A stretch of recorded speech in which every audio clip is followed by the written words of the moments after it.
अस्सलामुअलैकुम। नजम सेठी शो में खुश आमदेद। मैं हूँ सैयद आयशा नाज, मेरे साथ मौजूद हैं नजम सेठी साहब। अस्सलाम वालेकुम।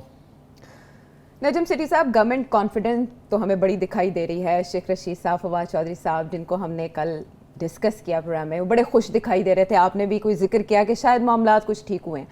शेख रशीद साहब ने कहा हुकूमत 5 साल पूरे करेगी कॉन्फिडेंस के साथ, और एक पेज जो है वो इंटैक्ट है, अपनी जगह पर बरकरार है। लेकिन जो हम इनके बयानात हम सुनते हैं उससे ऐसा लगता है कि कहीं ना कहीं कोई जो इनका एक पेज है ना, उसके साथ कोई चक्कर चल रहा है, कोई छेड़छाड़ हो रही है, जिसकी फिक्र में ये सारे वज़रा मुब्तला हैं। हमें शहजाद अकबर साहब शहबाज शरीफ साहब पे नज़र रखते हुए दिखाई दे रहे हैं कि शहबाज शरीफ साहब कैसे मुलाकातें कर रहे हैं, किससे कर रहे हैं, गाड़ी की पिछली सीट पर वो कैसे बैठते हैं। अच्छा, जो उन्होंने कहा और जो शहबाज गिल साहब खबर दे रहे हैं, पहले वो सुनवा देते हैं, फिर आगे बढ़ते हैं।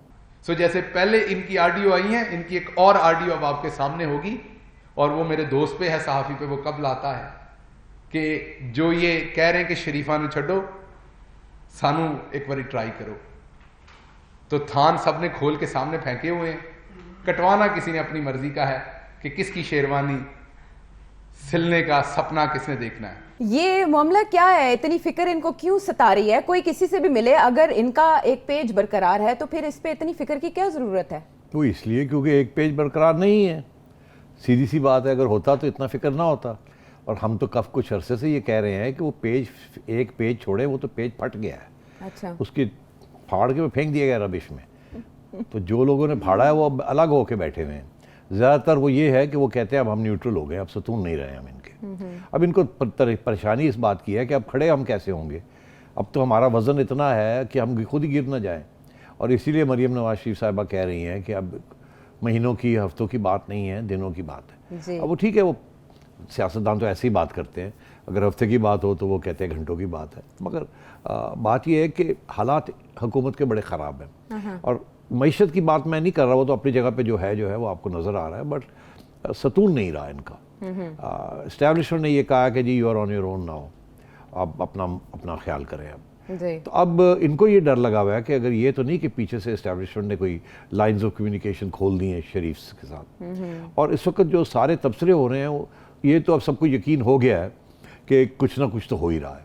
अब क्या हो रहा है, कैसे हो रहा है, ये इसकी ज़ाहिर है नहीं पता लोगों को। और क्योंकि अगर ये खुफिया है तो ज़ाहिर है फिर खुफिया तो बातें नहीं पता चलती जी। तो और शहबाज शरीफ साहब और नवाज शरीफ साहब तो बताने वाले नहीं हैं। इसीलिए ये IB वाले कभी इधर भागते हैं, कभी उधर भागते हैं। क्योंकि पहले तो सारी खबरें ISI से मिल जाती थी, अब ISI चुप है। अब तो वो तस्वीरें भी नहीं छपती। और जो नए लीडर आए हैं ISI के, वो तो बिल्कुल लो प्रोफाइल रखना चाह रहे हैं। तो इसलिए मेरा ख्याल है अब ये जो हर रोज़ हमें कहा जाता है कि इनकी कोई डील नहीं होगी, ये ख़त्म हो गई, ये वो बात, तो एक्चुअली मैं तो यही कह रहा हूँ ना आयशा, कि डील तो इनकी ख़त्म हो गई है। जो भी डील थी 2013-14 में जो सारी बात बनी, वो डील अब टूट चुकी है। अब भी अपने पाँव पे खड़े होना पड़ेगा इनको। अगर नहीं खड़े होंगे तो ये फ़र्क हो जाएंगे। और मेरा ख्याल है ऑपोजिशन इस वक्त तोल रही है कि किस स्टेज पे वोट ऑफ नो कॉन्फिडेंस इनके खिलाफ लॉन्च किया जाए। क्योंकि अगर vote of no confidence launch होता है तो उसको कामयाब होना पड़ेगा। अगर कामयाब नहीं होता तो 6 माह के लिए फिर कोई वोट ऑफ नो कॉन्फिडेंस इनके खिलाफ आईनी तौर पर नहीं किया जा सकता। तो फिर तो ये है ना, ये मुश्किल वक्त जो है वो ख़त्म हो जाएगा।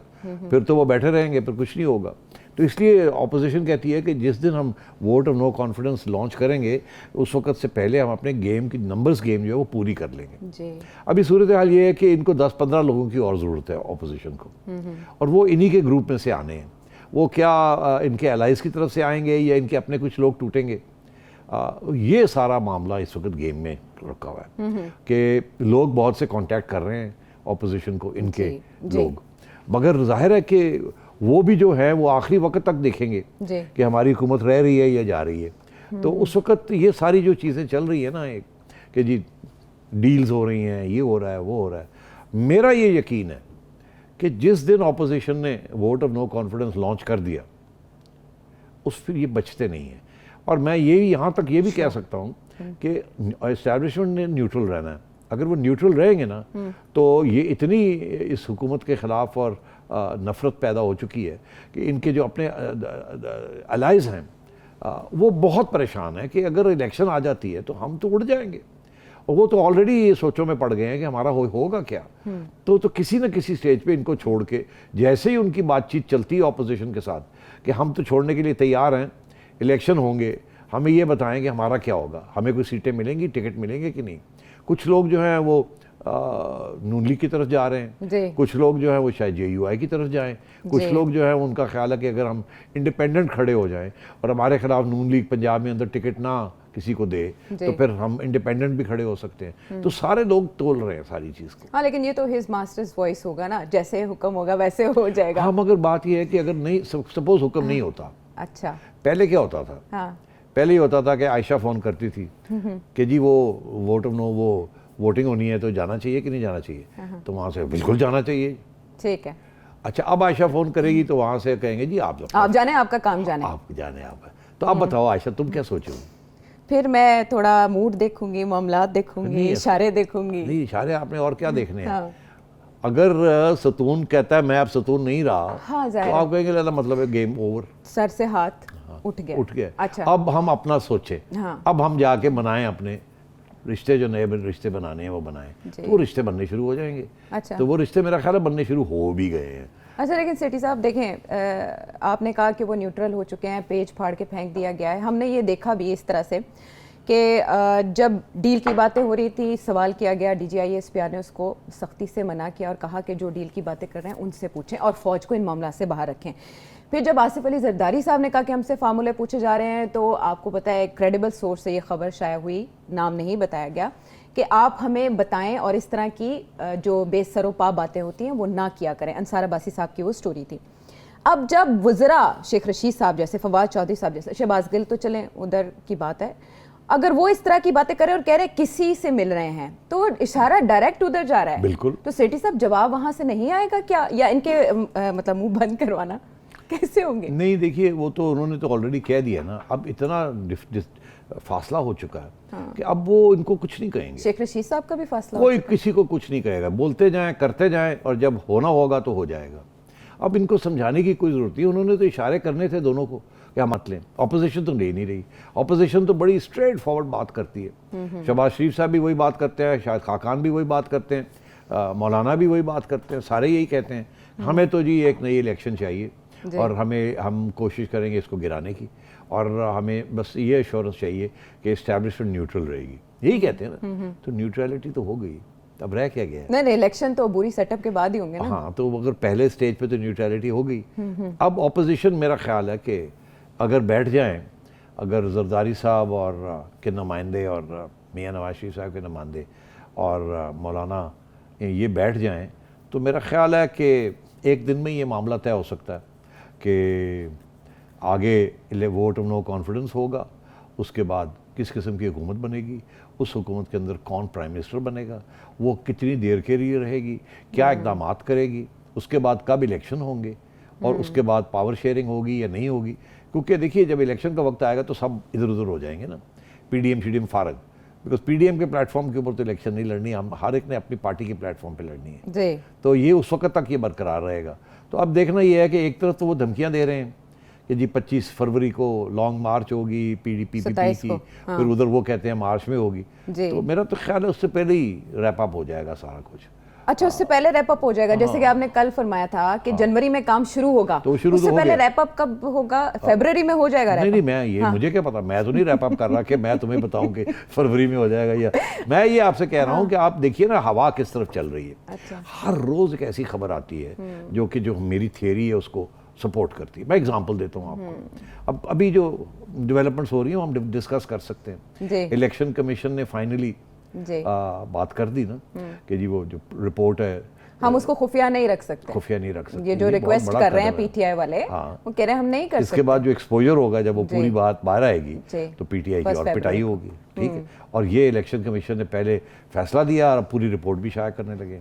गवर्नमेंट तो टांगे खड़क रही होंगी ना। अब वो सुना है उन्होंने एक नए साहब हायर कर लिए, अनवर मंसूर साहब, हाँ, एक्स अटॉर्नी जनरल साहब, कि उनको कहा कि डिले कराओ, और 7 साल तो डिले किया, कितना और डिले कर लेंगे। एक तो ये हो गया।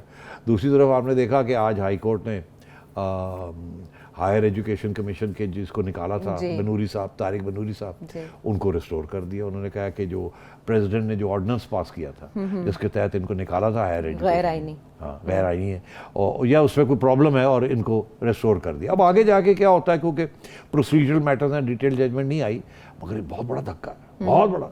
अगर 10 दिन के लिए भी तारिक बनूरी आ जाते हैं, क्योंकि वो देखिए उसके बाद उन्होंने एक कानून बना दिया था, कानून को चैलेंज करना मुश्किल होता है, ऑर्डिनेंस को चैलेंज करना मैलिफाइड ही हो सकता है, वो तो अब समझ आ रही है हो क्या रहा है।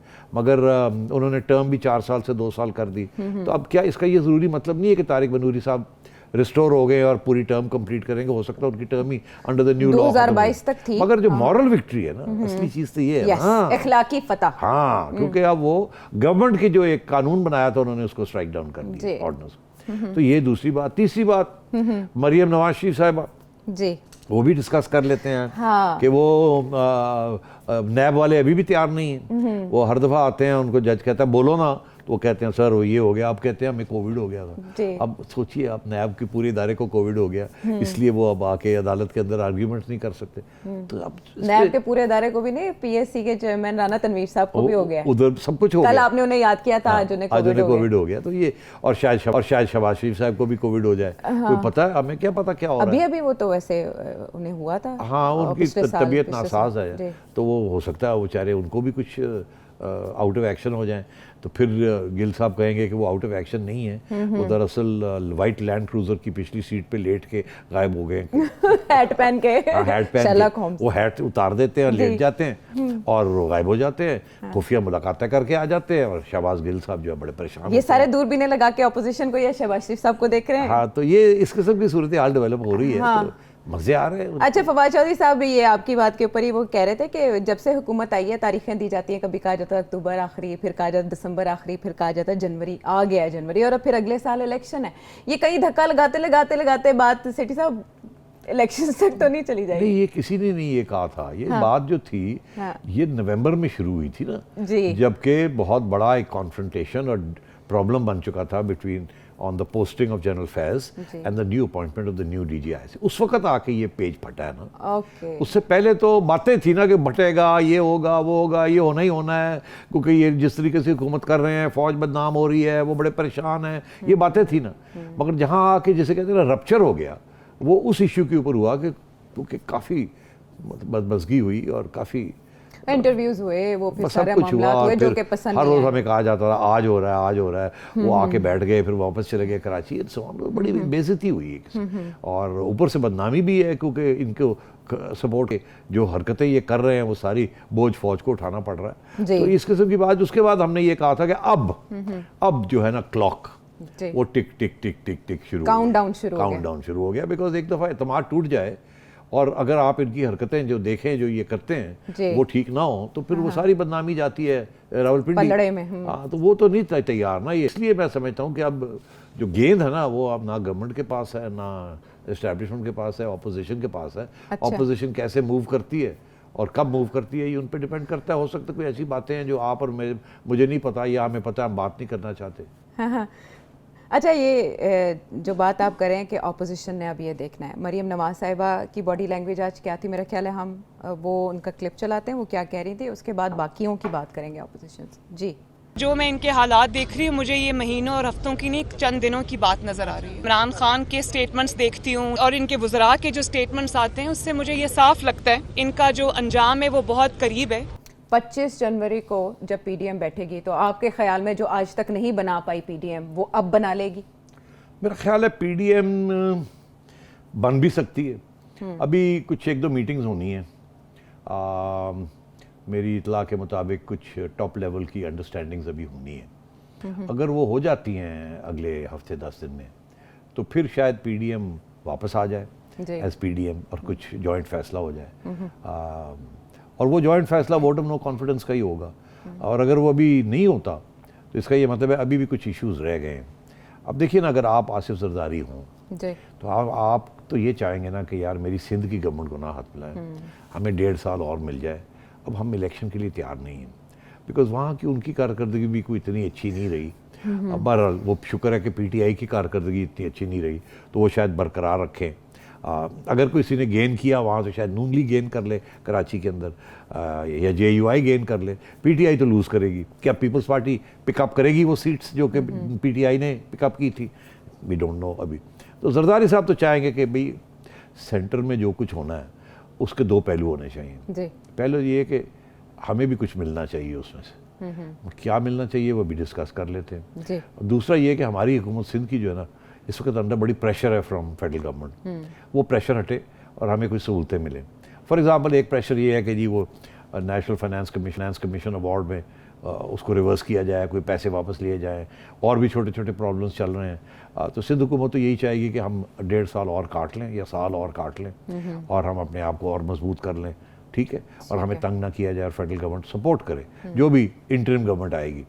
एक तो ये, और वो ये नहीं चाहेंगे कि फौरी तौर पे इलेक्शन हो जाए, और अगर होता भी है तो वो ये कहेंगे कि सिंध में नहीं हमने डिज़ोल्व करना, सिंध हुकूमत रहेगी, आप फेडरल गवर्नमेंट डिज़ोल्व कर दें, पंजाब में आपने डिज़ोल्व करना है, इलेक्शन कराने हैं, या आपने वहाँ तब्दीली ना उस तब्दीली वहाँ भी लानी है, वो देखा जाएगा। अच्छा, ऐसा तो ये कब सारे हुआ? इश्यूज अभी डिस्कस करने वाले सारी हैं। असेंबलियां टूटे, सिंध असेंबली ना टूटे? नहीं, ये बिल्कुल देखिए ना, कानून के मुताबिक तो ज़रूरी नहीं है कि सिंध असेंबली भी टूटे। होता ये है कि कोशिश यही होती है कि सारे मुल्क के अंदर एक ही वक्त नेशनल प्रोविंशियल इलेक्शंस हों, मगर आपको पता है इंडिया में भी ऐसे नहीं होता, ये सिलसिला टूट चुका है और टूट भी सकता है। तो ज़रूरी नहीं है कि जनरल इलेक्शंस हो जाएं और सिंध के अंदर भी असेंबलीज़ को डिज़ोल्व कर दिया जाए, मगर ये भी हो सकता है कि इत्तेफाक ऐसा ही हो कि जी, क्योंकि अब KP के अंदर तो इनकी गवर्नमेंट है ना, KP के अंदर कैसे आप डिज़ोल्व करेंगे गवर्नमेंट को? वहाँ तो PTI अगर डिज़ोल्व नहीं करती तो वो तो 1.5 साल और काट लेगी। तो ये अब ये देखना ये है कि अच्छा वहाँ भी डिज़ोल्व करें। अब डिज़ोल्व करने के भी तरीके हैं प्रेसिडेंशियल, अब प्रेसिडेंट में तो कोई और बैठा हुआ है, वहाँ तो PTI का बंदा बैठा हुआ है। तो ये सारे बहुत सी बारीकियाँ हैं, ये सारी तय करनी पड़ेंगी। ये नहीं कि जी एक वोट ऑफ नो कॉन्फिडेंस करके और आप इस्लामाबाद में गवर्नमेंट चेंज कर दें और उसके बाद पता लगे हुणगी करना है। हाँ हाँ, पर फार्मूला किड़ा है नजर आइडिया? फॉर्मूला तो यही है कि नून लीग का तो इंटरेस्ट ये है कि जी फेडरल गवर्नमेंट इलेक्शन हो, सारे पाकिस्तान में इलेक्शन हो, मगर मैं नहीं समझता कि ये इतना आसान होगा सारे पाकिस्तान में इलेक्शन कराना। शायद ये हो कि कुछ अरसे के लिए ये इंटरिम गवर्नमेंट चले, कुछ अहम फैसले करे और जो अपने अलायंस के पार्टनर्स हैं उनको साथ लेके चले, और फिर कुछ मुश्तरका को फैसला हो कि जी अच्छा सिंध को डिज़ोल्व करना है, पंजाब को पहले पावर लेना पड़ेगा, फिर डिज़ोल्व करना पड़ेगा। जैसे इस्लामाबाद में पहले पावर लेना पड़ेगा वोट ऑफ नो कॉन्फिडेंस के ज़रिए, फिर डिज़ोल्व करना पड़ेगा। इधर भी पंजाब में भी उनकी हुकूमत है, यहाँ भी पावर लेना पड़ेगा, फिर डिज़ोल्व करना पड़ेगा। KP में पावर लेना मुश्किल है, इतना आसान नहीं है। वो और बात है कि वहाँ अगर परवेज़ खटक साहब बात मान जाएं तो वो अपने लोगों को लेके आ जाएं। परवेज़ खटक साहब क्यों उखड़े हैं? नूर आलम साहब ECL में नाम डालने की बात कर रहे हैं। परवेज़ खटक साहब का उम्मीद यही थी ना कि उन्होंने काफ़ी कुछ 2 इलेक्शन जिताए थे आपको, हाँ जी, और उनको फिर चीफ मिनिस्टर नहीं बनाया इमरान खान ने। ये इमरान खान साहब क्या करते हैं अपने वफादारों के साथ? चुन चुन के उड़ा देते हैं। हाँ, वो इसलिए डर लगता है इनको कि ये लीडर ना बन जाए, मेरे से बड़े लीडर ना बन जाए, और वो बन तो जाते ही हैं क्योंकि उन्होंने कारकर्दगी तो छुपाई नहीं जाती, मगर इमरान खान साहब की यही कोशिश होती है कि बंदे वो चुन के रखें जो कि किसी स्टेज पे भी इमरान खान से बड़े लीडर ना बन जाए या पॉपुलैरिटी ना हो। यहाँ तक के दोस्त भी नहीं, जुल्फी बुखारी साहब को भी उन्होंने, देखिए आप कहते हैं जुल्फी बुखारी, मैं तो कहता हूँ 10, 12, 15 लोग इनके बड़े करीब थे। खान साहब ने उनकी एक एक करके छुट्टी कराई क्योंकि खान साहब ने उनसे बहुत काम लिया था और उसे डर लगता था कि यार ये may get too big for his boots. और आपको याद होगा नाम हफीज शेख साहब सबसे पहले फारग हुए, जफर मिर्जा साहब थे, डॉक्टर साहब। जुल्फी बुखारी तो उनके बड़े करीबी हैं, उनके बहुत राज हैं जुल्फी बुखारी के पास। शबर जैदी साहब बड़े फूफा करके आए थे, फूफा करके चले गए। ताबिश गौर साहब थे, उमर अयूब, नदीम अफजल चांद, अलीम खान साहब जो कि सीनियर मिनिस्टर भी बना दे गए थे और उनकी उम्मीद थी कि वो चीफ मिनिस्टर बनेंगे। उससे पहले नैब भी भुगती उन्होंने, नैब को भी खान साहब ने भिजवाया था। अच्छा, और ताकि ये he was getting too big for his boots, वो चीफ मिनिस्टर बन जाते। उनके बड़े तल्लुकात थे एस्टैब्लिशमेंट के साथ। एग्जैक्टली, वो फेवरेट भी थे। हाँ, फेवरेट भी थे। खान साहब कैसे एक एस्टैब्लिशमेंट का फेवरेट होना चाहिए वो खान साहब, और कोई ना हो, सुहागन एक ही होती है। खान साहब को एस्टैब्लिशमेंट को ऑप्शंस ना मिल जाए। अच्छा, हाँ, इसलिए तो फिर तानिया इदरीस चली गई, उसके बाद बाबर अवान साहब आए, चले गए, फिर आ गए, जी। और हो सकता है किसी स्टेज पे फिर वो चले जाएं। जी। इसी तरीके के साथ फिरदौस आशिक अवान साहिबा तो आती जाती रहती हैं। वो राजकुमारी कहा करती हाँ, थी, बिल्कुल। मरियम नवाज साहिबा। हमारे डॉक्टर आप फरक खामोश हैं। सलीम साहब भी बड़े आए थे, फिर उसको शुक्र है वो जल्दी अब तो वो तनकीद करते हैं नहीं, वो गवर्नमेंट की चले गए थे पॉलिसीज पे, जल्दी जल्दी, फिगर्स उन्होंने भी देख लिया था कि बता यहाँ रहे जो होते हालात हैं। हैं। जी। आमिर खियानी साहब थे, जहांगीर अद्वियात खान स्कैंडल। तरीन और अपने यूसुफ बेग मिर्जा साहब भी एडवाइजर बने, स्पेशल असिस्टेंट, वो भी आए गए, and so on and so fourth. तो लाइन लगी हुई है आने जाने की। और किसी वक्त भी असद उमर साहब भी आपको पता है एक दिन रातों रात फारग हो गए थे। एग्जैक्टली। असद उमर साहब हालांकि फारग वो हो माशी सकते हैं तो फिर जादूगर। कौन नहीं फारग हो सकता? जी। जहांगीर तरीन साहब फारग हो सकते हैं तो कौन नहीं हो सकता? हाँ, इसलिए साहब अकेले काफी हैं। हाँ, One इसीलिए वो चल नहीं रहा ना। One man army. हाँ। सेठ साहब आप ये 92 का वर्ल्ड कप नहीं है कि आप कप पकड़ के कहें कि ये मेरा कप है, और बाकी जो आपके सारे 11 साथी थे जिन्होंने आपको जिताया था, जी। जिनकी उनको आप भूल गए उस वक्त। आपने कप पकड़ के जप्पी मार ली और कहा जी ये मैंने जिताया है। और मुझे उस वक्त भी याद है कि हमने कहा यार ये क्या बात की है आपने, ये तो एक टीम जीती है, टीम वर्क होता है। और आप कहते हैं ये मेरा कप है और ये मेरी माँ के लिए मैंने जीता है, वालदा के लिए, शौकत खानम, और सारा क्रेडिट आप ले गए और आप हीरो बन गए, सुपरस्टार बन गए, और बेचारे बाकी सारे जिन लोगों ने मेहनत की थी to bring the team up to par. Khan साहब की कप्तानी उस वक्त बड़े डाउट में थी, ये पता नहीं बाकी कारकर्दगी बाकियों की हुई तो ये पहुंचे वहाँ, इन्होंने कोई खास बड़ा तीर नहीं मारा था। नहीं सर ये साहब, इनकी- लीडरशिप स्किल्स नहीं होती जो किसी के अंदर जो क्वालिटीज होती हैं हाँ, वो उनको- अपनी जगह पे होती है, बट आप कहते हैं स्टार, आपका ख्याल है मिसबा उल हक स्टार था? इमरान खान जैसा स्टार था? नो, मगर मिसबा उल हक की जो सक्सेस रेट है is the best in Pakistani cricket history. Khan साहब तो कहीं भी करीब नहीं आते इन Consistency टर्म्स ऑफ है लीडिंग मिसबा टू द की। Team to victory. जी। मिसबा की टीम विक्टोरियस रही है, और वो एक्नॉलेज भी बात भी करते हैं कि मेरी टीम थी। Misbah was not a very inspirational captain, but he was a good captain. He kept the team together, he worked as a team. ये साहब तो हैं, ये इधर से चुनते हैं, इधर से चुनते हैं, ऐसे फेंकते हैं, ऐसे फेंकते हैं, और उसके बाद समझते हैं कि जब मैं हूं तो क्या। तो ये छोड़े अब इसकी बात, ना ही मेरे से ज़्यादा बात कराएं। हाँ, लेकिन बार बार वो जो इमरान खान साहब को पसंद करने वाले हैं वो यही कहते हैं कि जिस तरह से वो मुश्किल हालात में उस टूर्नामेंट में वर्ल्ड कप पाकिस्तान के लिए लेकर आ गए थे, इसी तरह से वो पाकिस्तान को मुश्किल हालात से भी निकालेंगे। बट मुश्किल हालात में तो डाला है, निकालेंगे कहाँ? ये उम्मीद रखी जाती है अभी भी बहुत। हाँ, बेचारे हैं। अब तक दिले खुश हाँ, फहम को जिद्दी, तुझसे है हाँ, उम्मीदें, बिल्कुल ये है, आखिरी बिल्कुल। शमे भी बुझाने के बिल्कुल लिए है, आ, वो तो होते हम हैं आते लोग, हैं होते हैं ब्रेक के लोग, बाद। होते हैं लोग।